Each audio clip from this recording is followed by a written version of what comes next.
por hacer aquello que yo llamo educación sanitaria, es decir, que la población sepa un poco a qué atenerse, que es lo que a mí yo creo que es interesante, ¿no?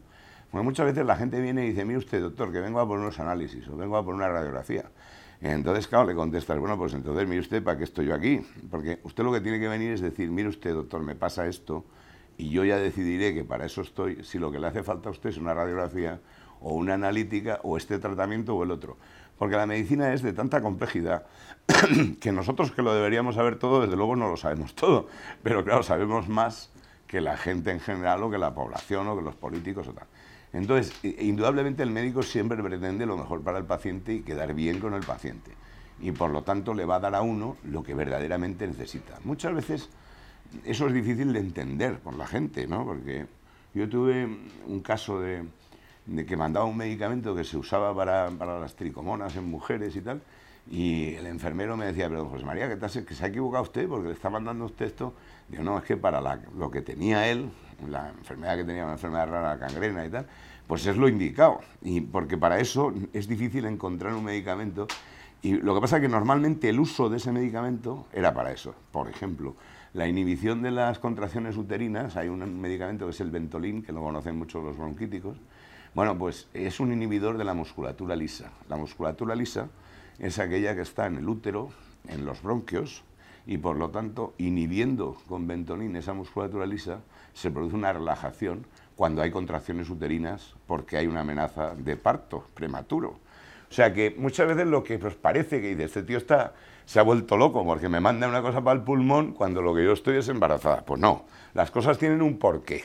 Y aunque la gente no lo sepa, nosotros siempre vamos a hacer lo mejor del paciente. Tenemos un uso muy inadecuado de medicamentos y además eso no sería lo grave, el que se usen mal, el que produzcamos un gasto al Estado, que somos todos, que nos hinchamos de decir que el Estado somos todos, pero luego tiramos para casa, sino que además nos podemos perjudicar, que es lo que a mí me preocupa.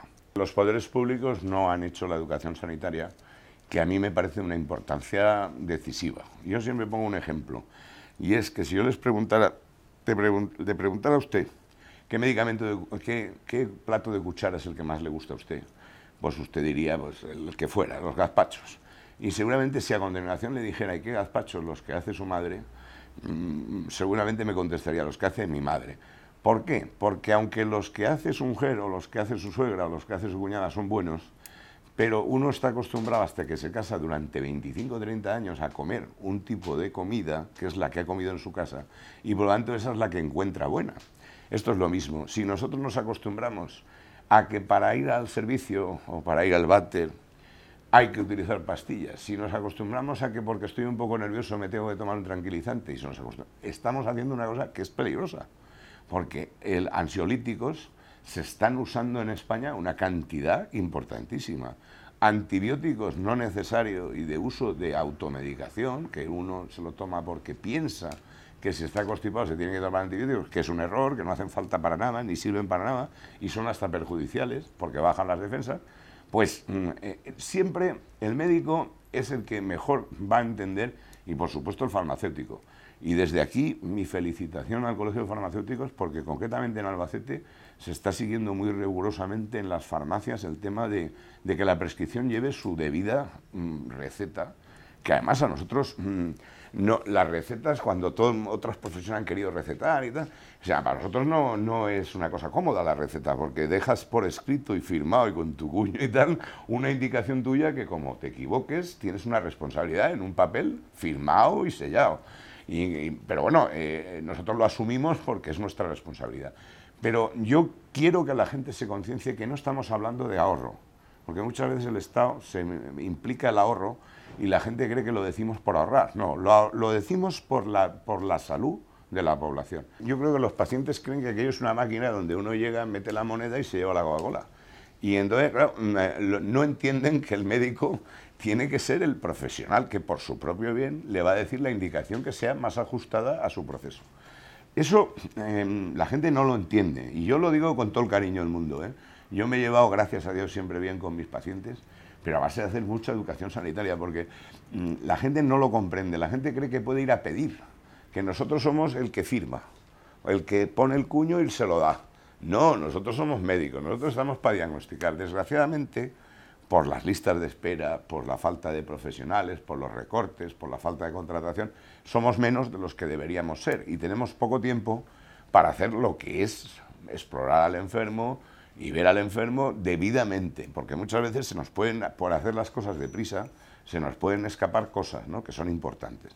Por lo tanto, y eso también la gente tiene que concienciarse, que piensen de derechas, de izquierdas, de norte o de sur, que tienen que exigirle a la administración que su salud es importante. Sí, botiquines domésticos que no tendrían ni que existir, porque todo lo que vaya más lejos de tener un poco de alcohol, mercromina y unas gasas o tal, y un poco de espadrapo para una rozadura, no debiera, porque además hay cosas que la gente, vuelvo a decir, no conoce.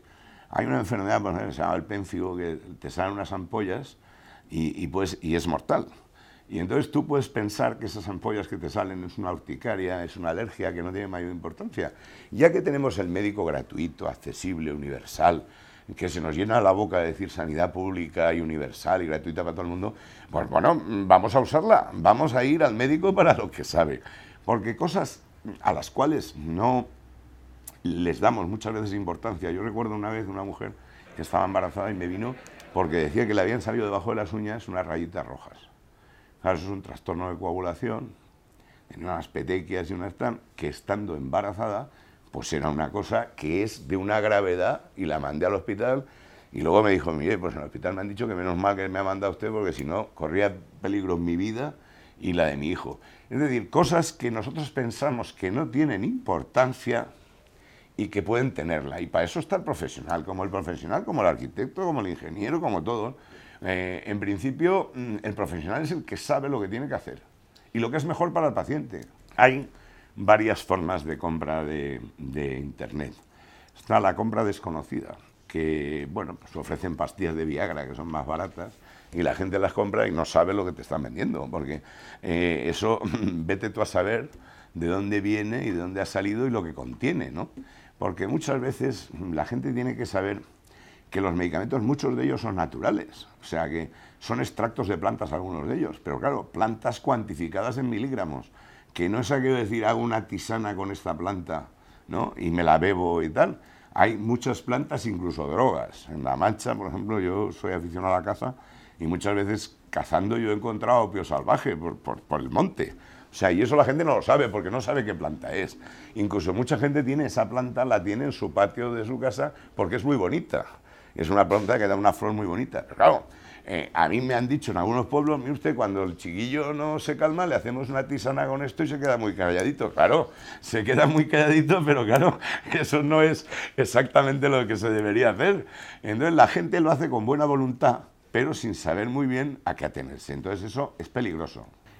Y por supuesto también en Internet también hay farmacéuticos que venden medicamentos por Internet. Sobre todo medicamentos no, para farmacia, ¿no?, que eso también se hace, ¿no? O sea que en Internet hay que distinguir la venta cualificada, diríamos, con la venta tal, que no me quiero yo meter porque hay empresas que se dedican a eso, que lo que hacen es que una crema, que como tienen una nave y compran 1000 unidades, pues lo tienen a un precio mucho más barato que lo puede tener una farmacia. Y la gente lo compra por allí, como no pagan los gastos de personal y tal, pues le sale mucho más barato que si va a comprarlo en un establecimiento.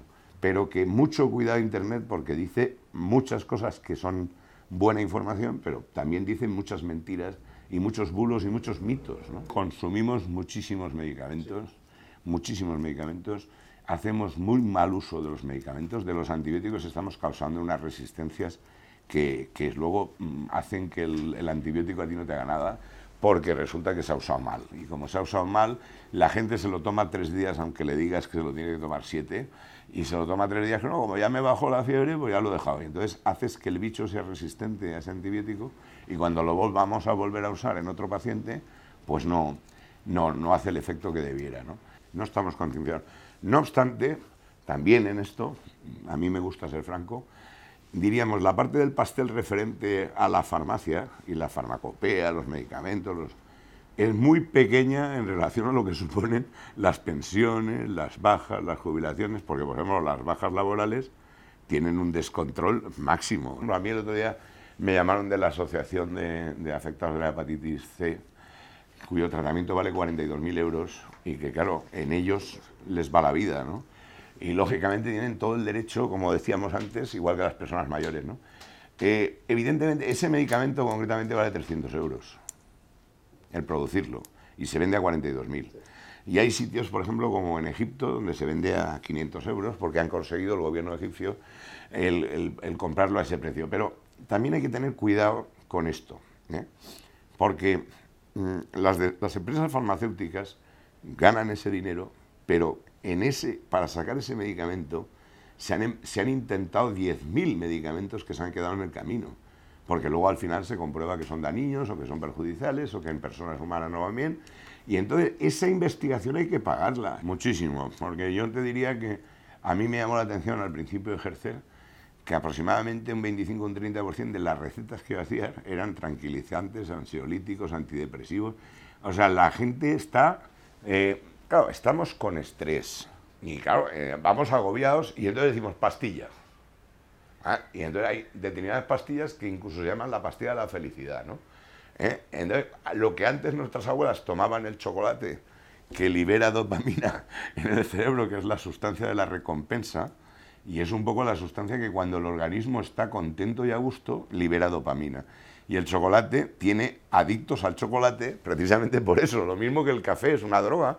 ¿Por qué? Porque la cafeína produce un estímulo y es una droga legal, ¿no? Pues luego habría que ver qué drogas son legales y cuáles no. La mayoría de los medicamentos, como decíamos antes, hay muchos que son químicos, pero muchos que son plantas, ¿no? Concretamente hay un antibiótico que voy a contar la anécdota, que ellos estudian tierras, tipos de tierras, para sacar hongos, y con esos hongos producen antibióticos. Y hay uno, que es muy conocido, que es español, porque concretamente yo veraneé en Javea, y en Javea había el investigador de ese laboratorio tenía un chalet en Javea. Y entonces en su chalet tomó una muestra de tierra y resulta que en esa muestra de tierra de ese chalet salió ese antibiótico. Es decir, que son plantas. Lo que pasa es que cuando nosotros tomamos, para poner un ejemplo, una pastilla de té, sabemos que tiene 5 miligramos. Si yo cuezo té y me bebo una taza, depende de si la taza es grande, si es pequeña, si el té es fuerte. Puedo tener 5, 6, 4 y eso es peligroso. Los medicamentos hay que tener cuidado, porque, por ejemplo, yo recuerdo un medicamento que se da para la gripe y tal, no vamos a dar marcas comerciales, pero que en aquellos momentos tenía aspirina y ahora tiene paracetamol. Un paciente alérgico a la aspirina que se tomó una pastilla de esas pensando que era para la gripe sin saber lo que tenía.